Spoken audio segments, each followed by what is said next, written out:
Hello friends, welcome to the class. My name is Sudhir. Let's start today's session. हम लोग environment ecology पढ़ रहे थे। लास्ट वाली क्लास में हम लोग बायोम्स के बारे में पढ़ना स्टार्ट किए थे। आज हम लोग वहीं से अपनी गाड़ी आगे बढ़ाएंगे और टुंड्रा बायोम हमने पढ़ लिया था। रिमेनिंग बायोम्स के बारे में आज और कुछ और वीडियोस में समझने की कोशिश करेंगे। तो चलिए शुरू करते हैं। आपको हिस्ट्री एंड कल्चर की क्लासेस देखनी है तो अनअकैडमी पर अभिषेक श्रीवास्तव सर की क्लासेस देख सकते हैं। आपको इस time current affairs oriented classes दी जा रही हैं सर के द्वारा। तो आप चाहें तो प्रीलिम्स 2022 अगर आपको देना है और हिस्ट्री में आपको कन्फ्यूजन है कि क्वेश्चन कहाँ से आ सकते हैं, तो आप इन क्लासेस को देख सकते हैं। संपूर्ण जानकारी आपको नीचे डिस्क्रिप्शन में दे दी जाएगी। बहुत सारे कोर्सेज चल रहे हैं। मेंस आंसर राइटिंग प्रैक्टिस भी होती है वहाँ पर, प्रीलिम्स प्रैक्टिस सेट भी है, तो वो सब चीज़ें आप देख सकते हैं यहाँ से। साथ ही साथ आप TT100 करके कूपन कोड है, आप यूज़ कर सकते हैं ताकि आपको मैक्सिमम डिस्काउंट अवेल हो सके अनअकैडमी के कोर्सेज पे। तो हम लोग पढ़ रहे थे नेचुरल इकोसिस्टम और इसी के तहत हम लोग बायोम पढ़ रहे थे। चलिए स्टार्ट करते हैं। हमने कल टुंड्रा बायोम्स के बारे में पढ़ लिया था। रेप्टाइल्स और एम्फीबियंस नहीं होते हैं, कीड़ी नहीं होती है क्योंकि परमाफ्रॉस्ट से ढका होता है। वेजिटेशंस लाइक मॉसेस और लाइकेंस होते हैं यहाँ पे। High range mountains Himalaya, Andes और एल्प्स से पाए जाते हैं। जो जानवर होते हैं उनकी ज़िंदगी लाइफ स्पैन ज़्यादा लंबी होती है। ये सब चीज़ें हमने पढ़ लिया था। आज पढ़ते हैं टाइगा या बोरल्स बायोम के बारे में।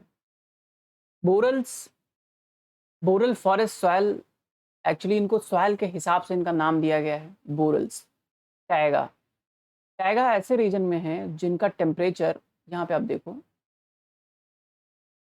इस वाले इस वाले स्लाइड से आप देखोगे तो कूल टेम्परेचर रहता है, कोल्ड टेम्परेचर रहता है, कूल समर रहता है, लॉन्ग विंटर्स रहती है। ठीक है। एवरग्रीन फॉरेस्ट नहीं पाए जाते हैं, बट फॉरेस्ट्री जो होती है फ्रॉस्ट बहुत होते हैं, मतलब थोड़ा सा हिमपात होते रहता है ऐसे रीजन्स में। ठीक है। निडल लीव्ड फॉरेस्ट होते हैं, जैसे कोनीफोरस फॉरेस्ट होते हैं यहाँ पर। ठीक है, ऐसे। ठीक है, निडल लीव्ड फॉरेस्ट होते हैं तो उनको इसीलिए उनको टैगा बोला जाता है। यहाँ पे आप देख सकते हैं ये कुछ इस प्रकार टैगा, इस प्रकार। ये टुंड्रा वाला एकदम पर्वतों पे होगा और ये जमीन पर होता है। ठीक है। ओके। टैगा रीजन आप देख सकते हो, अलास्का वगैरह वाला रीजन यहाँ पे देखो आप। यहाँ पे अलास्का वगैरह का रीजन है, इधर रसिया वाला पूरा रीजन, ये सब आते हैं टैगा वाले रीजन में। ठीक है। चलो आप इधर देखो, ये वाली स्लाइड से आपको पता चलेगा टेम्परेट फॉरेस्ट वाला। तो टेम्परेचर 10 डिग्री से 20 डिग्री के आसपास पाया जाता है यहाँ पे। वर्षा भी काफ़ी मात्रा में होती है। तो इस प्रकार इसका आपने देख लिया टेम्परेचर वगैरह, प्रेसिपिटेशन वगैरह। देखिए बहुत डिटेल में नहीं जा रहे हैं इसके, वरना सबसे पहले टेम्परेचर और प्रेसिपिटेशन वो सब डिस्कस करो, ये सब ज्योग्राफी का टॉपिक है। बस कुछ कुछ इंपॉर्टेंट स्पीसीज में बता दूंगा आपको। एक एवरग्रीन कॉनिफरस फॉरेस्ट होते हैं यहाँ पे, और जैसे कि फर वगैरह, पाइन वगैरह। ठीक है, स्प्रूस वगैरह। तो ये इसकी है खास बात, क्या है कि यहाँ पे पोर्टजोल मिट्टी पाई जाती है। ठीक है, और थिन लेयर, बहुत थिन लेयर होती है सॉइल की।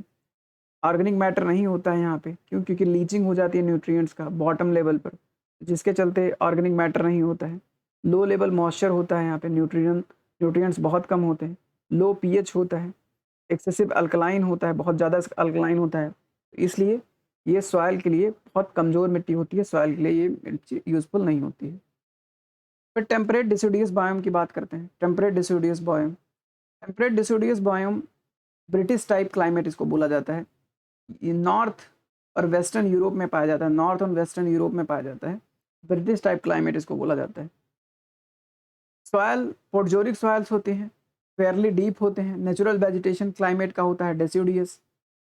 ट्री सेड, जो है ट्री जो होते हैं सीड्स करते हैं there leaves in cold season. Cold season में अपने लीव्स को ये सीड करते हैं। उसके अलावा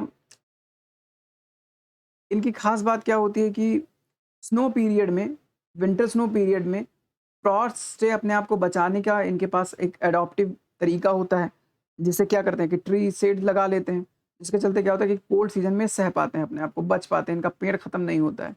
ठीक है? अगर विंटर्स बहुत ज़्यादा है, बहुत ज़्यादा बर्फीली हवाएँ चल रही हैं, तो ये मरते नहीं हैं प्लांट, अपने आप को बचा पाते हैं, इनकी ख़ास विशेषता होती है। ओक, एल्म, एस, ब्रिच, बीच, पॉपुलर, ये इसके कुछ इम्पोर्टेंट एग्ज़ाम्पल्स हैं, जो कि ऐसे पेड़ पाए जाते हैं जिनके एग्ज़ाम्पल्स हैं आप यहाँ पे देख सकते हो। तो ये मैं बस सतही लेवल पे आपको बता रहा हूँ, बहुत डिटेल में जाके हम नहीं इसको डिस्कस कर रहे हैं, क्योंकि ये सब ज्योग्राफी में डिस्कस करेंगे कभी, अगर हम लोग ज्योग्राफी पढ़ेंगे तो। टेम्परेट रेन फॉरेस्ट की बात करते हैं, टेम्परेट रेन फॉरेस्ट की बात करते हैं, ट्रॉपिकल नहीं, टेम्परेट, ट्रॉपिकल से ऊपर, ठीक है? बहुत स्मॉल एरिया होता है इसका, रेन फॉरेस्ट का, टेम्परेट रेन फॉरेस्ट का। मेनली ये स्ट्रेच करता है north western coast of north America, from north California through the south Alaska, south Alaska और नॉर्थ कैलिफोर्निया के आसपास ये पूरा रीजन फैला हुआ है। उसके अलावा चिली, न्यूजीलैंड और ऑस्ट्रेलिया में भी आपको मिल सकता है temperate rain forest. Big coniferous forest dominate करते हैं, कॉनिफोरस फॉरेस्ट जो होते हैं यहाँ पे डोमिनेट करते हैं। Douglas fir, western red cedar, mountain hemlock, ये सब वेस्टर्न हेमलॉक ये सब पाए जाते हैं। उसके अलावा ग्रिजली, ग्रिजली बियर्स जो है कॉमन मैमल है जो भी पाया जाता है टेम्परेट रेन फॉरेस्ट रीजन में, ठीक है? तो ये ग्रिजली बियर्स, आप इसको नाम याद रखना, ठीक है? तो ये हो गया आपका टेम्परेट रेन फॉरेस्ट की कहानी। अब सब ट्रॉपिकल डिसिडियस बायोम या ईस्ट चाइना बायोम की बात कर लेते हैं। चाइना तुल्य बायोम बोलते हैं इसको हिंदी में, चाइना तुल्य बायोम। साउथ ईस्टर्न यूएसए में भी पाया जाता है ये। रीजन देख लो, चाइना, साउथ ईस्टर्न यूएसए, ठीक है?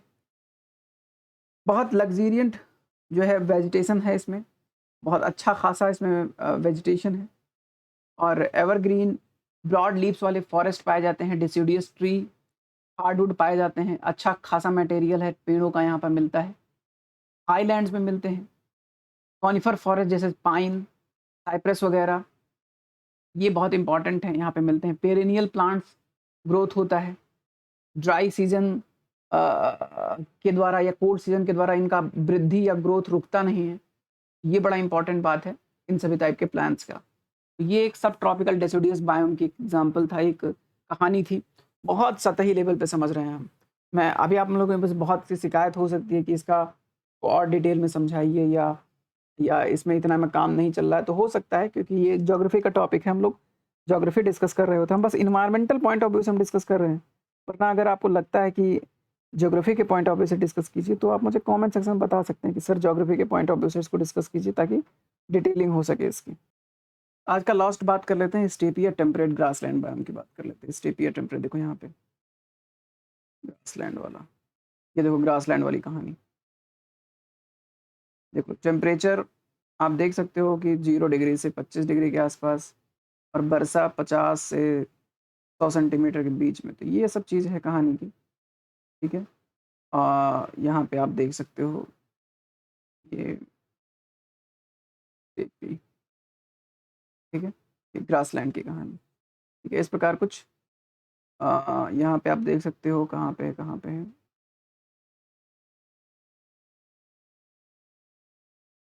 Temperate rainfall, seasonal rainfall, savanna, savanna region, steppe region, सब बस यहाँ ये भी नहीं है, तो दिख ही नहीं रहा है। अच्छा 1 मिनट,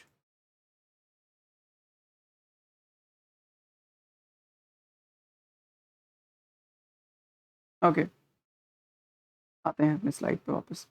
देखो ये प्रैक्टिकली ट्रीलेस होते हैं, ठीक है? पेड़-पौधे नहीं होते, क्योंकि बहुत बारिश तो होती नहीं कि पेड़ एकदम, बट अ, बहुत ज़्यादा छोटे-छोटे घास होते हैं स्टेपी टेम्परेट ग्रासलैंड बायोम में, ठीक है? अब उसके अंदर वो जो बटा हुआ था ना, उसमें कुछ चीज़ें गायब होती हैं, क्योंकि हम लोग और एकदम टेम्परेट ग्रासलैंड और ट्रॉपिकल ग्रासलैंड वो सबको अलग-अलग करके देख रहे हैं।